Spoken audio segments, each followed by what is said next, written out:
Baruch haba, welcome everyone to a very special evening of inspiration here in Makor HaChaim. It's not every Monday night right before Rosh Hashana that we get together as one to hear words of inspiration, words to inspire us to be able to see deeper into what our mission on this Rosh Hashana is going to be. I remember about 20 years ago I was walking out of Yeshivas near YISROEL on after Musaf. And there was a question that was bothering me about our Musaf prayers. We have in the Musaf, we have something called YISROEL, or we mention many psukim, many verses to remind us of how much HaKadosh Baruch Hu is endeared to Klal Yisrael. Zacharti la chesed noraich, HaKadosh Baruch Hu reminds himself of how we went after him in the midbar, in the wilderness. He remembers Noach, who was faithful to him in a generation that was not. And it goes one by one through all the remembrances that HaKadosh Baruch Hu has for us. And it was bothering me. Is the zichronos to remind ourselves?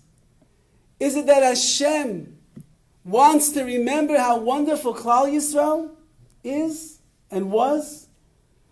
Or is it that Klal Yisrael wants to remember how benevolent and how merciful and how kind HaKadosh Baruch Hu is to us? And I wasn't sure. Is it Klal Yisrael reminding ourselves, Hashem, no matter what is going to take place, Hashem will never forget about us? Or Hashem looks down on this beautiful nation, He says, look at my beautiful people, how they serve me, how they follow me, in the most difficult of circumstances. So when Musaf was over, I was walking back to my apartment on Yeshiva Lane. And I bumped into my Rebbe, Rav Naftali Neuberger, Zeichet Tzadik Livracha. And I asked him this question. Is it Hashem remembering us? Looking at this beautiful people? Or is it us remembering Hashem, how kind and generous and benevolent He is? And Rabbi Neuberg looked at me and he said, it's both. We remind HaKadosh Baruch how special Klal Yisrael is, how we followed Him for generations and generations. We never abandoned Him. And at the same time, HaKadosh Baruch Hu is reminding us, HaKadosh Baruch Hu Avinu Malkeinu, our Father in heaven, no matter where a Jew is, no matter what they go through in life, the Ribbono Shel Olam will never abandon us as well. But then he added the following words. It's also to remind a Jew who a Jew really is. It's to remind us that in our heart of hearts, in the deepest recesses of our neshama, in the minds of the Jewish people, we're always thinking and focused and dreaming and striving and trying to reach the closeness that the neshama of a Jew desires to have to the Ribbono Shel Olam. And on Rosh Hashana, that's what HaKadosh Baruch Hu wants to know. He wants to know, how much does your neshama want to be close to the Ribbono Shel Olam? How much Shechina do we want in our life this year? How much of the koichos, of the potential, of the abilities that have been unseen the past 20, 30, 40, 50 years of our life, how much will reveal itself in the up and coming year? And when HaKadosh Baruch Hu sees that, and He sees our honesty, our sincerity, our wanting to be close to Him, then like it says in the Torah, that there was once a man whose name was Noach. And Noach was living in a generation that was depraved of everything. And yet one man was Matzah Chen Be'enei Hashem. He found favor in the eyes of Hashem. What did he do that was so remarkable? Says the Ramban, Shayu kol ma'asav lefanov, all of the actions of Noach were in front of Hashem, noyim uneimim, they were pleasant and they were sweet. I don't know if any of us will be able to say confidently for the up and coming year, Hashem, I promise you that everything I do is going to be noyim uneimim, pleasant and sweet. But if that's what's in our mind on the 2 days of Rosh Hashana, that we'd like to be sweeter in the eyes of Hashem, we'd like to be more pleasant in the eyes of Hashem, we'd like to have Shekhinah in our lives much, much more, then HaKadosh Baruch Hu says, such a person is motzeh chen be'enei Hashem. They find favor in the eyes of Hashem.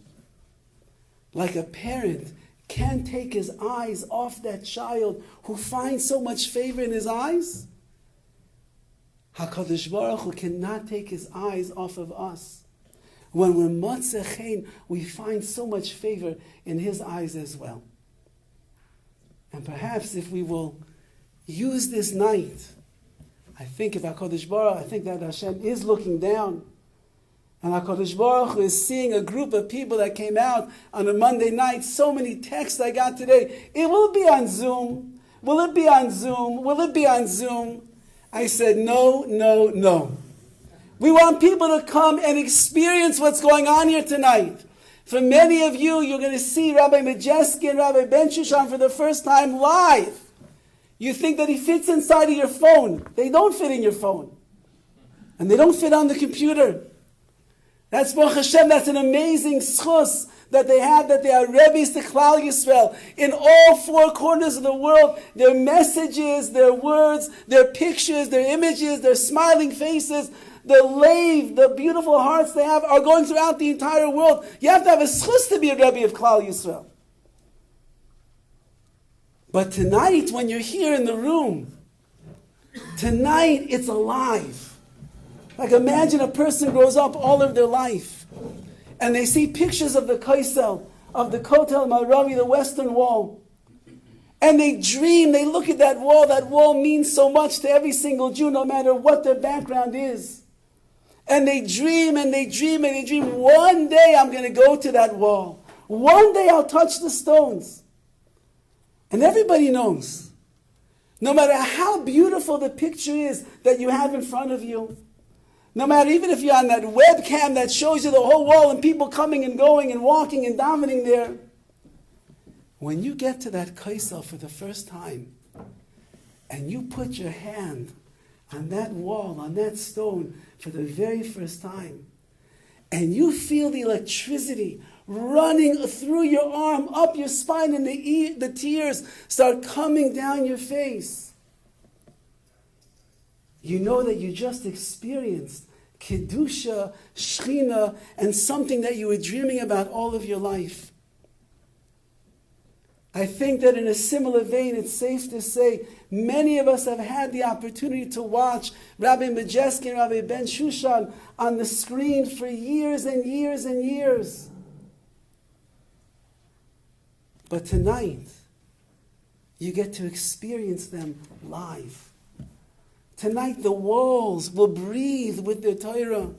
The air, the oxygen is Kedusha, is Ruchnius here tonight. The messages will go into your heart because every neshama that's in this room is being connected with the speakers here tonight. That means there's something that everybody here has to see. They'll have special Siyata D'Shemai just for you, so that you can hear the messages that will bring you in to the beautiful and the glorious days of the Yomim Neroyim.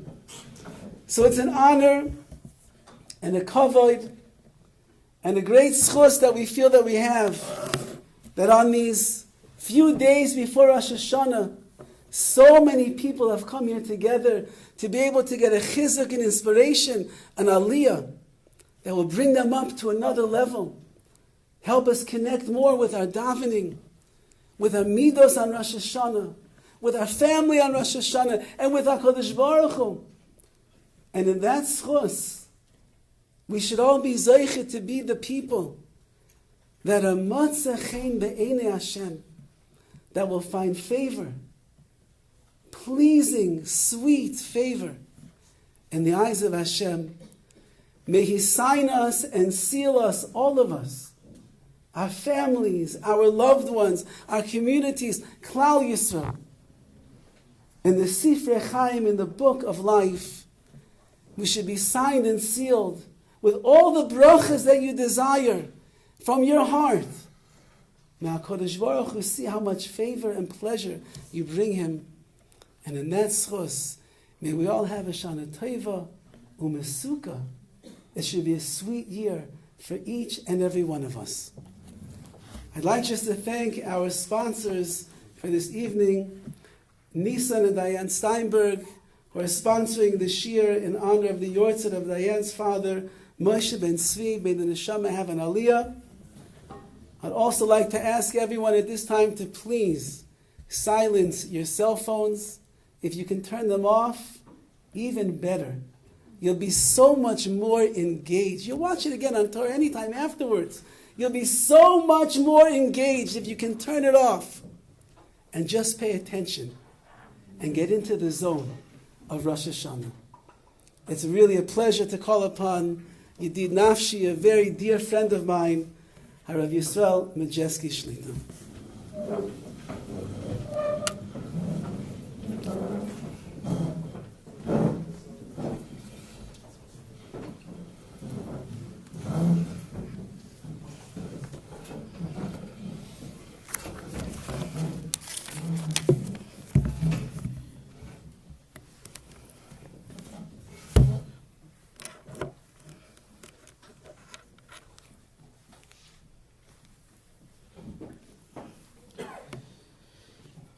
Thank you so much, Rabbi Horowitz. What a schus to mamash be out here. I don't know if people in the valley can make valley jokes. Are you allowed?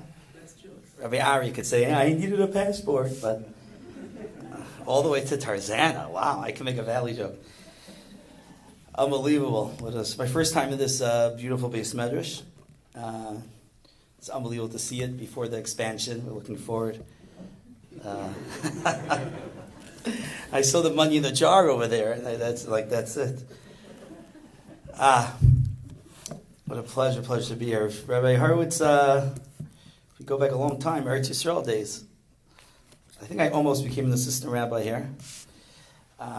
Couldn't afford me. But the truth is that since I came back, it really looked up to Rabbi Horowitz in so many ways, and so much advice I've gotten from him. He's definitely a Mayan, a Makor HaChaim, in Torah and Eitzah, in Midas, and just such a great person to have in your phone contacts, and so real and so genuine. I appreciate our I can't say friendship, our relationship, and it's really a schus to be here. I found myself over the past few weeks just looking at this flyer. There's a lot of good-looking people over here. About 2 out of 3 is not bad. But look at the glasses. Okay, but it's our Rosh Hashana. We'll talk about that another time. I like that I'm in the middle. Okay, anyway. Really, it's just such a special night. Also, I do want to apologize. I did not ask Rabbi Horowitz so many times if I could talk on Zoom. I asked you like once, and he said no, I have to come in person. But the truth is that this time of year is it's a special time. There's no getting around it. I took my camp on a trip right before Rosh Chodesh Elul at the end of the summer, and we went to this arcade place, Arcades VR, and the guy who owned this place was a Frum Yid. I'm talking to him outside. Kids are running around, and I looked at him. I said, "Can you imagine Rosh Chodesh is in 2 days? There's nothing like Rosh Chodesh Elul in camp, Go blue, go!" You're like, said, Rosh Chodesh is in 2 days. And he looked at me and he goes, I don't do Elul. I do Tishrei. I said, huh? I said, yeah, Elul isn't my thing. I'm like, I didn't know it's something that you can do. Like, okay, what else don't you do? I don't do Elul. And it bothered me. It bothered me when he said that. I don't do Elul. I said it over to my assistant head counselor. I said, this guy doesn't do Elul. What does that mean? And the truth is, the more I thought about it, the more I understood him. What he's saying is that Elul is uncomfortable. Sitting in the sukkah with the ushpizin, with a nice bottle of wine, there's a lot more geschmack. The intensity of Elul and Rosh Chodesh and Tashlich and Kaparis and going and coming. And there was a part of me that I guess was able to relate to that. I don't do Elul. So what's the approach? What's the proper approach? On one hand, this is a day of fear, Yomim Noraim, days of awe. Umalachim Yechafezon, angels are trembling. That sounds scary to me. On the other hand, it's also a day of Simcha.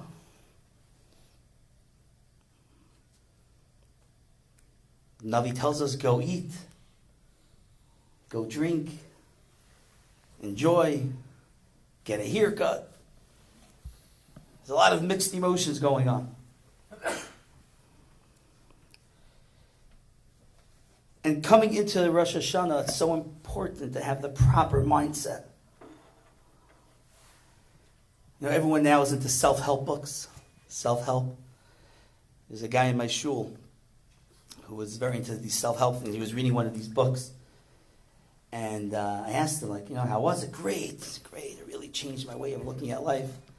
I said, what was the book about? He says, the book was all about mindset. You can change your mindset into anything. I said, can you give me an example? He said, sure. This author talks about how you can change in your mind whenever you want to use the word problem, change it to opportunity. Take out the word problem. It's not a problem. It's an opportunity. I said, that sounds beautiful. And how do you apply it to your life? He says, well, I now have a drinking opportunity. Quite brilliant. Hakol mindset. Everything is our mindset. What's the mindset going into Rosh Hashana? So Rav Wolbe in his Sefer Ali Shor, he brings down a Gemara Rosh Hashana. And the Gemara is talking about the story of Hagar and Yishmael. What a beautiful story to read on Rosh Hashana. Right? One day we read about Akedas Yitzchak, that makes sense, the shofar. And the next day we read about Yishmael getting kicked out of Avram's house. Rabbi Block always says over, Rabbi Meir Kahana used to say when Hashem told Avram to take your son, says, Kach es bincha, es yechidcha, asher ahavta. So Rashi says, why are there so many adjectives to take your son? And Rashi says, when Hashem said, take your son, he said, I have two. He says, which one? The one that you love. I love them both. So which one? Oh, this one, Yitzchak. Finally, he tells him Yitzchak. So Meir Kahana would say, why do you have so many questions? Take your son, take Yishmael. No. Go. Okay, that's Yishmael. But the truth is, it was a test. It's one of the 10 tests. Avram had to take his son that he loved and kick him out. But what in the world is it doing on Rosh Hashana? Why are we reading about this story in Rosh Hashana? Says the Gemara Rosh Hashana as follows, something unbelievable. Zok the Gemara, the Amar Rav Yitzchak, Ein danin es ha'adam elo lefi ma'asav shel Isa Shah. A person gets judged according to his actions of Isa Shah, of the moment, how he is at that moment. Shenemar, as the pasuk says, Ki shama Elokim el kol hanar ba'asher hu sham. Hashem listened to the voice, to the cry of Yishmael, Ba'asher Husham, at the moment, right now, where Yishmael was. As Chazal tell us, the Malachim didn't want to save Yishmael. There was a whole tumult. Hashem, you're going to save Yishmael? Look who's going to come out of him. Arafat, Ahmadinejad, what are you going to do? How are you going to save this guy? Hashem says, no. Ba'asher Husham, right now, he deserves to be saved. And Hagar opens up her eyes, Vayaris per Hamayim. And Yishmael gets saved. He's still around till today.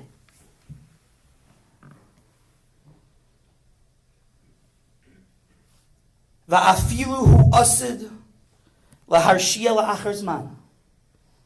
Even though Yishmael is going to be a Rasha after time, he still gets judged Va'asher Husham. Rav Wolbe goes on to explain that that's the reason why we read this parsha on Rosh Hashana. Because Hashem on Rosh Hashana is not judging us on the past 365 days. He's not looking at your past year. Says Rav Wolbe, Hashem is not looking at the next 365 days. He's not looking at what you're going to do. On Rosh Hashanah, Hashem is looking at you right now. Ba'asher Husham. Your judgment is over 48 hours. It's powerful. And he goes on to explain, be careful over Rosh Hashanah who you eat with. Don't talk any Lashon Hara. Don't get angry. Use your time because everything is going on right now. And the obvious question is, how is that fair? How is that just? Imagine there's a big court case of a guy who was embezzling money for a year, and he walks into the courthouse, and the judge says, okay, if you're good over the next 2 days, you're going to get a good judgment. The lawyers have all the evidence piled up against him. Says, no, we don't care about that. I want to see how he's going to be right now in court. That's how Hashem judges us. That's question number one. Question number two, there's a pasuk that we've been saying since Rosh Chodesh Elul. We're going to continue saying it throughout Sukkot. David HaMelech says, Zahacha shoalti Aimeis Hashem. Sorry, this is the only time I get to sing in public. I take a little advantage. There's one thing I ask of you. One thing. Shifti beveis Hashem kol yemei chayai. Hashem, I just want to sit in your house. I want to dwell and bask in your light, in your heichal. David HaMelech requests, Hashem, I just want to sit in your house all day. But I'm not really sure what David HaMelech is asking for. Did he want to go back to Kolal? What did he want? He's asking for a request. He's the king of Klal Yisrael. The Gemara describes how they would wake David HaMelech up in the morning and ask him, should we go to war? Where should we get money from? He was running a country. Was he asking to leave his malchus and go do something else? That's hard to imagine. He was meant to be king. So what was he saying? Hashem, I have one request.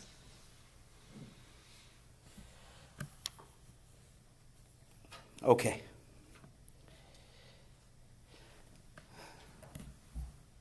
So,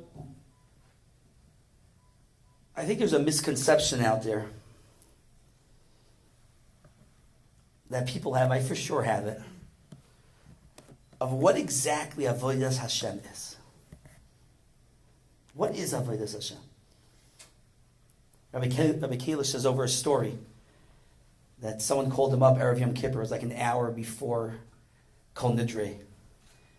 He says, Rabbi Kalish, I don't know what's going on. My son, he just asked me if I can go take him out to buy jeans. Not regular jeans. He wants the one with the ripped holes. First of all, why do they sell jeans with ripped holes? Like, you just do your own holes. Okay. What should I tell him? He said, you should ask him, do you want to go to Macy's? Or you want to go to Sears? Or Nordstrom's? Ask him which place he wants to go.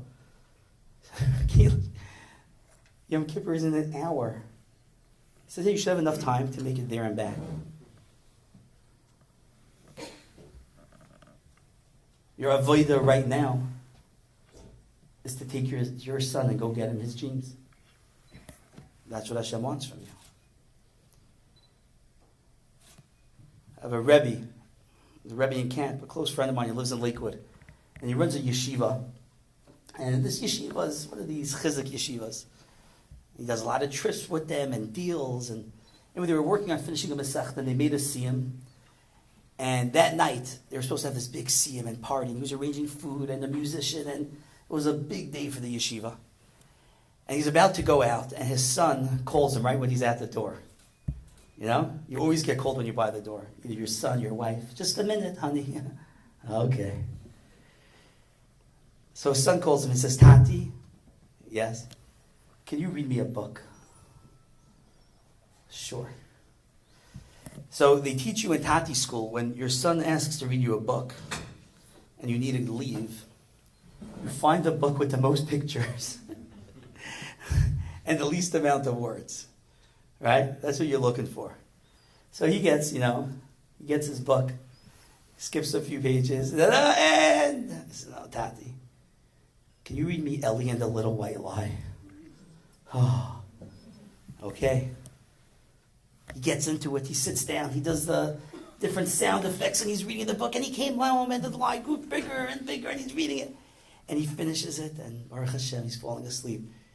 And he gets up, and he's walking out the door. And now, you have to be careful. You don't want to creak too much. And, Tati, can you read it to me again? Phone is ringing. The guys are calling. He has to go. Comes back. He says he's okay now. A little quicker. We're going like double speed. Someone told me once he went to a convention. They had like 6 speakers. He said he doesn't know what he's going to do. He's going to have to listen to everyone on single speed the whole Shabbos. It was like his big pachad. And then he finishes, Tati, can you sing me a song? And by now he's just like...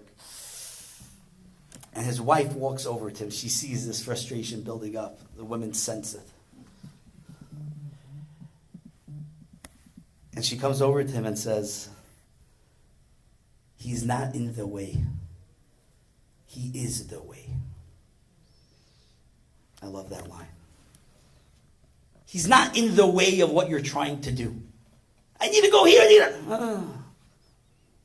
He is the way. This is what Hashem wants from you. On Rosh Hashana, when we stand before Hashem and we make Him king and we're mamlech Him,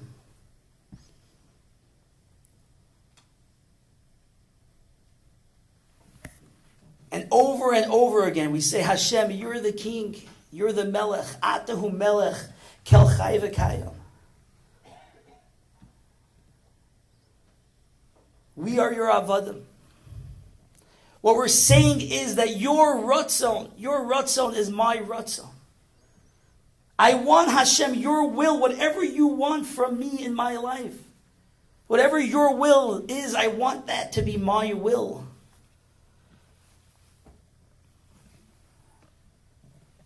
Rosh Hashana is about a realignment.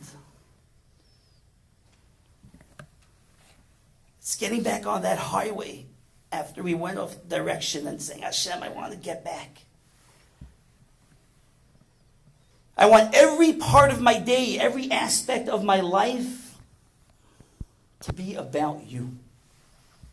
My carpool, my bedtime, my date night, my therapist. Every part of my life I want to be about you. I believe that that's what David HaMelech was saying. David HaMelech knew he was king. That was his purpose. And I just can't wait to be king. That was David HaMelech.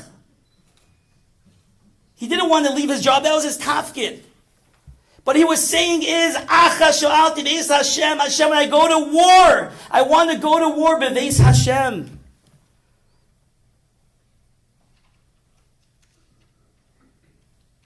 When I have my challenges and Avshalom is chasing me, I want to be chased beis Hashem.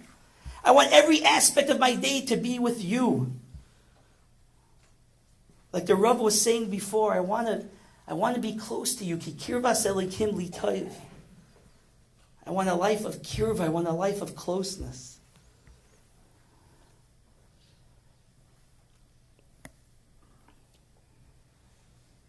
Now, Rosh Hashana, Hashem does not want to hear about what we did wrong. My friends, we don't do one Ashamnu, one Al Chet on Rosh Hashana. We have the whole Aseret Shemei Tshuva and Yom Kippur for that. Rosh Hashanah, Hashem wants to know one thing. How close do you want to be with me? Who do you want to be? What do you want in life? What's important? What's the ikr? What's the tuffle? And we can get so lost in everything else that goes on 11 months of the year.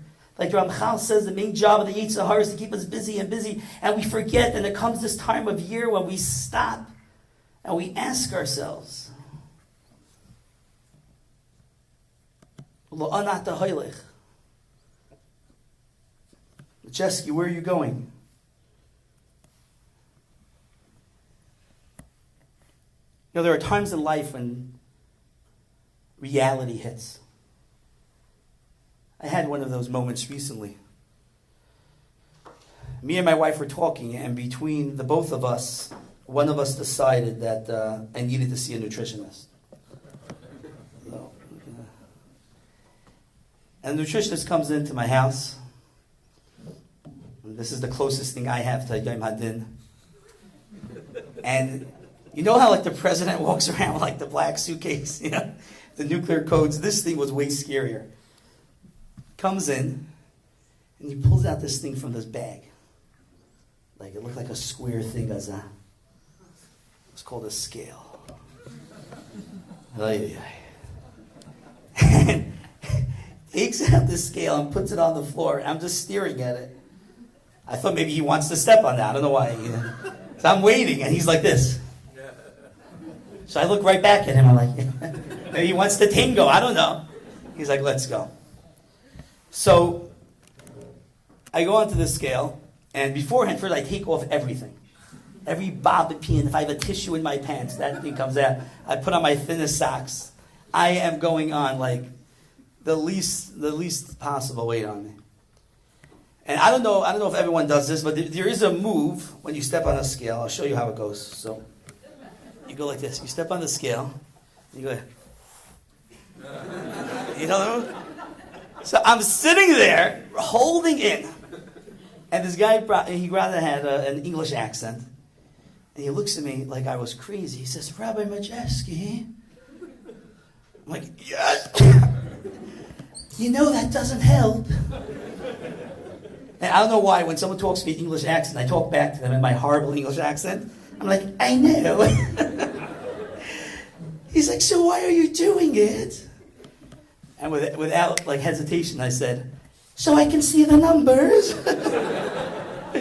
Yeah, he didn't think that was funny. I thought it was funny. Like you look at those numbers, and you're like, that's it. It is what it is. There's nothing you can do. It's like, V'hine Yom Hadin.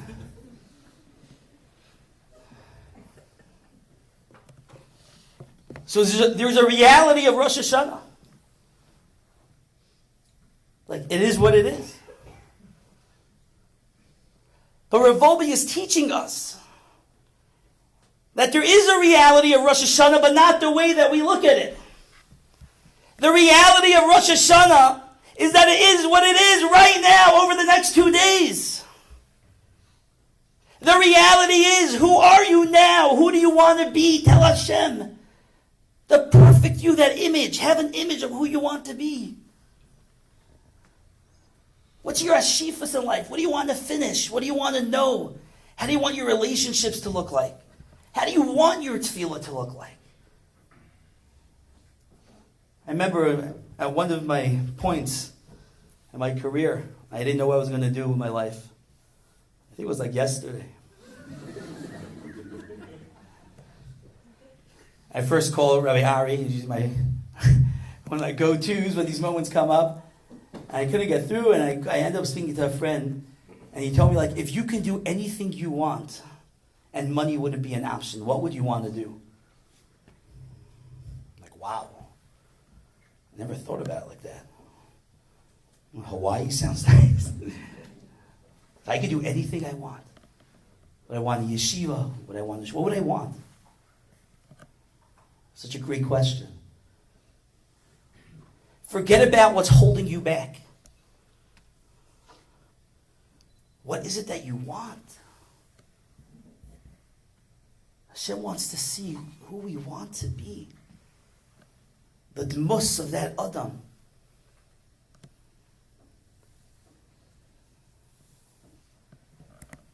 The other day I was in Chabad of La Brea. I was davening Vasikin there. And, okay, not Vasikin, but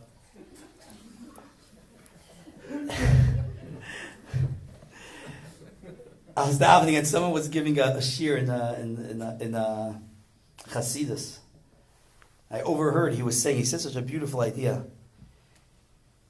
He said that the Rebbe says a person has different gilgulim in his lifetime. You know, people come down as a gilgul. A person has the koach to become a different person in this lifetime. Like, just because you were someone yesterday doesn't mean that's who you have to be tomorrow. We get so caught sometimes, just like the train. There's a couple who went to Ramanas Friedman once, and they said, they were married for like 36 years, the kids moved out, and they're ready to get divorced. He said, we want to speak to the rabbi first. They spoke to him for an hour, and after an hour, he said, I have good news and bad news. Everyone wants the good news first. What's the good news? Good news is, after listening to you, I have a lot of experience, I don't think you need to get divorced. Yesh tikva. And nashir kulanu yachad. What's the bad news? The bad news is that you were never married. You don't have to get divorced because you were never married. You were married today because you were married 26 years ago. How many people are Jewish today because they were? They were. I had a guy once in shul who every single time I would get up to speak, he would walk out. Every time without fail. You have such people? No. Okay. And he didn't even go to like a kiddush club. He would just walk out. I would feel a little better if he went to, he would just walk out. And one time I go over to my kiddush, after like 2 years of him doing this. I tried everything, deodorant, cologne, mouthwash, what is it? And by the way, if he even had a suffix, it was like, if I would get up to get a tissue, he was out the door. If there was any chance I was speaking, he was gone. I asked him once. I said, come on, Reb Shalom, every time I get up, you leave? You know what he told me? He told me a great vart. He said, Rabbi, I don't do speeches. I said, okay, I know a guy who doesn't do El. I don't do speeches. I said, what do you mean? He said, since I was 14, I never went to one speech. Then I just don't do speeches. You understand? He became a prisoner to himself. I don't do speeches. I don't do daf yomi. I don't do Sundays. This is football time. This is when I go here. This is where I go at night. This is what I do. This is what I do. This is who I am. But a yid has a koach to be mechadish. The first mitzvah we have, explains Rav Hirsch, the koach, the power of chiddush. To become someone new.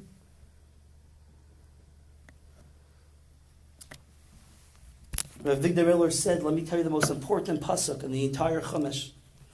It's in Parshas Bereshis. Pasuk, Chav Zayin. Vayivra Elohim es ha'adam betsalmai. Betselem Elohim bara oisai. Zachar unekeva bara oisam. Hashem created you in His image.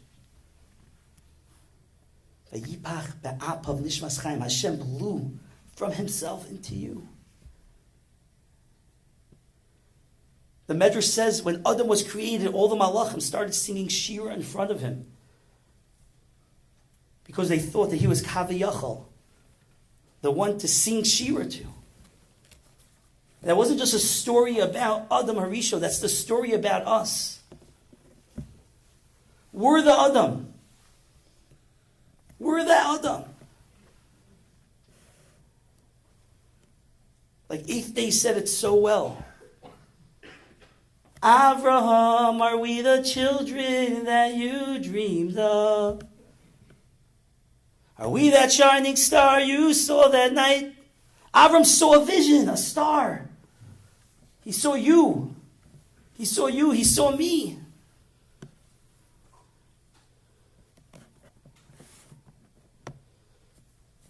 The Mishnah always says, Chaviv Adam shenivra b'tselem. How beloved, how precious it is that God created us in His image. Chiba yisera noida'as lo shenivra b'tselem. The extra chiba that He let us know who we are. Shenemar ki b'tselem Elohim aslas ha'adam. Chiba yisera noida'as lo shenikru banim. He let us know we're His children. Banim atem Hashem Elokeichem. Last night I went to the Link Kollel at the Chanukah Sabayis. Rabbi Nate Siegel was there from Torah Masorah, and he said over something so powerful. He said that the Kleisenberger Rebbe in 1945 was in the DP camp, and General Eisenhower, who soon became President Eisenhower, came. And they introduced him to the Rebbe. He was the most powerful man in Europe at the time. And the Rebbe asked him, "Can you do us a favor?" First of all, he said, with a translator, Lieutenant Birnbaum was a translator. He said, "First, I want to thank you for all the help that you're doing for us." And Lieutenant Birnbaum translated. And he said, "Second of all, I want you to please document and take pictures of all that's going on around us, because I know there's going to become a day where people are going to deny what happened." And then Mr. Eisenhower asked Lieutenant Birnbaum, "Please ask the Rebbe, what could I do for him?" And the Rebbe's response is, "Can you please ask him if he can arrange that we can get Lulav Min Asragim? Coming up, Sukkot is coming up." And he arranged, I think, from Morocco, they got a whole shipment into the DP camps. And after the war, the Kleisenberger Rebbe, who he himself lost his wife and 11 children, he came to America and he got set up with a meeting with a wealthy, wealthy Jew. And this wealthy Jew says, "What can I do for you?" And the Rebbe says, "I want to build a hospital, I want to build an orphanage, I want to build a yeshiva, and I want to rebuild." And he gives him a whole list, which, by the way, he did everything that he said he wanted to do in his lifetime.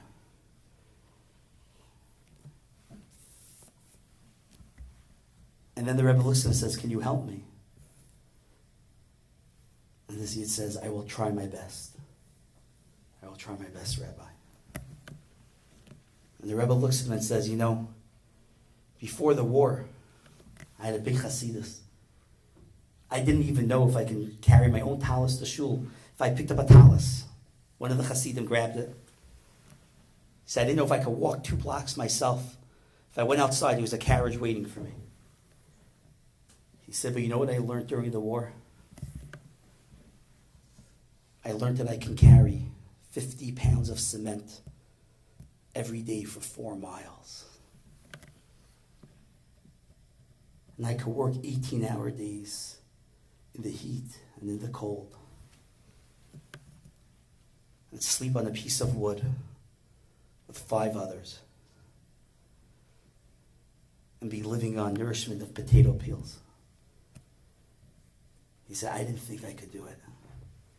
But I realized I had a lot more strength than I thought I really did." He looks at this man, his name was Sam, and he said, "I think you could do more than you think." We don't know what you're capable of. We have no clue what we're capable of. We set sometimes our limits so small. You're part of a kahila. You have a Rav who wants to bring you to the highest of heights. We could learn so much more than we think we can. We could do so much more chesed than we think that we could. We can accomplish so much. We have to have that image and that want. And then we can talk about getting there. I want to end off with a letter that my wife sent me today. It was a letter that a boy, now he's a grown man, wrote to his Rebbe, Rabbi Brown, who passed away in a tragic boat accident. Rabbi Braun, I'm sorry. He passed away in a tragic boat accident a few weeks ago. And he helped tremendous amounts of people in his life. And this person wrote the following letter. I went to leave Shlomo 18 years ago. I was 17 years old. I was angry, rebellious. All the schools rejected me. The neighbors feared me. And my parents cried for me. And I brazenly scoffed. That was who I was when I met Rabbi Braun. I scowled into his face as fiercely as I did to all the others who wanted to help me. But he just smiled. A warm smile, a knowing smile. The smile that I so badly needed was immediately followed with an embrace. The first encounter melted away within a layer of my angry facade, but it planted a seed inside me. It tilled the rock, hard soil of my broken heart enough to plant a seed. That was the start of my year, and from then, and throughout that long, difficult year, Rabbi Braun plowed and watered, planted and pruned. It was not a turnaround year, and from the outside, I looked the same or even worse. That year, I got my first piercing. That year, I dyed my hair a ridiculous color. That year, I shaved my head. That year, I got in trouble with a local gang. That year should have caused Rabbi Braun to give up on me. But he didn't. He was more stubborn than I was. Through it all, he never ever lost patience. Supernatural. None of my friends showed him appreciation. We would take his love, take his family, take his time, and anything we can get our hands on, we took. And we would give nothing back. And all the while, he smiled and hugged us. His care and his kindness, his love and concern were more real than the dreamland that we lived in.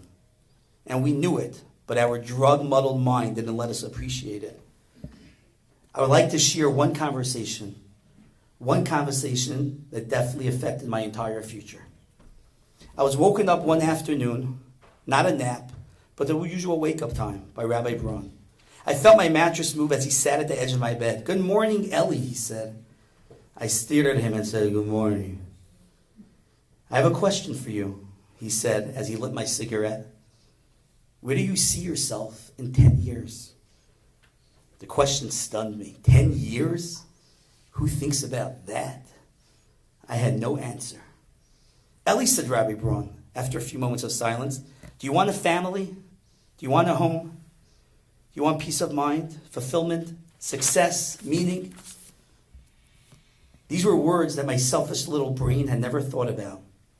The next fix was all that was on my mind. A little high, a little entertainment. But whoa, his words made my heart sink. A family? Me? How, Ellie? How's that possible? "Ellie, you're intelligent," he said. "You're fun. You made it through the roughest childhood. I see you in 10 years with a beautiful, frum family, living a life of meaning and purpose. I don't know when, but I know you're going to go far, very far." And that was the end of our one-sided conversation. I stared at the ceiling for a while after. With tears in my eyes, I admitted I wanted it.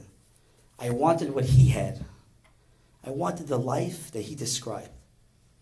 Fast forward 5 years, age 23, I'd gone to Israel, cleaned up all the baggage, went to yeshiva, got engaged. I was about to get married. I hadn't spoken to Rabbi Braun in 5 years. I called him and invited him to my wedding. At my wedding, we danced. We danced and danced. He pulled me to the side, looked deep into my eyes and said, I knew you could do it. He did. He was one of the only ones who did. He's now in Bezdin Shamayla and is in for a shock. Cartloads of worlds that he built are being shown to him. Worlds that he never knew about. He knew I straightened out, but we had not been in touch since. I now live in Yerushalayim. I am 35 years old, the father of 7 amazing children. I am a Rosh Kollel of 25 serious young alike. We finished over 15 Masechtas as a Chabura with over 150 tests. Besides for learning, we as a group work on Tikkun Hamidos, Kiruv, and really try bringing Mashiach. All this is thanks to the wisdom, the patience, the love, the devotion of a Rebbe who invested in the ungrateful rebels. Now he can finally harvest the fruits of his labor. Because if not for his belief in me, if not for him expressing his belief in me, if not for him loving me unconditionally, who knows where I'd be. This is 18 plus years overdue. Thank you, Rebbe.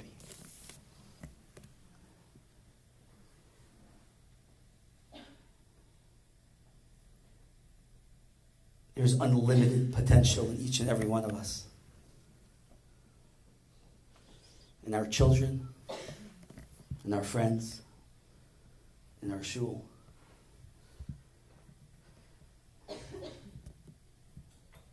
We can't settle. My Rebbe Rai Berkowitz will always have these words. It rings in my ear. Be great. Be great. Gadel, grow. And Hashem is telling every one of us on Rosh Hashana, I believe in you. Don't be small. Think big. Come to me with your ashifas. Come to me telling me who you want to be. That's how I'm going to judge you, not on your past and not on your future. I want to know who you want to be, and I want you to see that in yourself. That's the avodah of Rosh Hashana. We should all be zocha to come into Rosh Hashana with that longing and that bikush of achas sha'alti me'is Hashem. Hashem, I want to have a life of shifti bebeis Hashem, of sitting with you everywhere I go. And I need your help. And I want to become great. I want to learn. I want to grow. And I have so many challenges and so many nisyanis and so many addictions and so many yetzaharas around me, but I know what I want. And we make that first step in a real way. And Hashem will lead us the rest. Good convention.